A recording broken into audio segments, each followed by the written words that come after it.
A few years ago I set up a company called HAB, Happiness Architecture Beauty, as a development company. And we're finishing this scheme in about 2 or 3 weeks' time. It's a scheme of about 42 homes called The Triangle, and designed by a wonderful award-winning British architect, Glenn Howells. My great difficulty is that every new scheme we're building 7 now. I look at the range of materials out there. I cannot find one to match hemp. I can't find one that has such a low embodied energy, that locks carbon in, that has such a low environmental impact, that can be grown locally and harvested with minimum inputs in a matter of just a few months.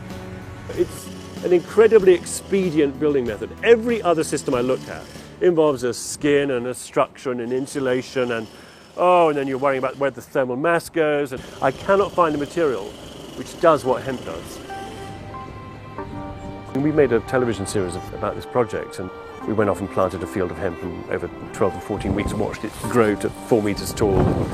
And that was next to a power station, which was rather neat, and the trains went by and the motorway went by, and you saw the plumes of smoke coming out of the chimneys of the power station. You thought, this field of hemp is absorbing all the CO2 and dirt, and we're going to build houses with it. So for me, there's a tremendous excitement in the pioneering notion of using this material.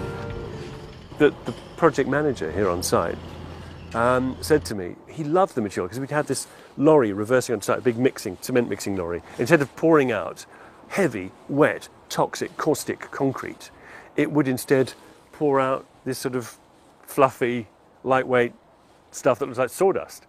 It didn't require any power tools. So all we had was buckets and barrows and blokes.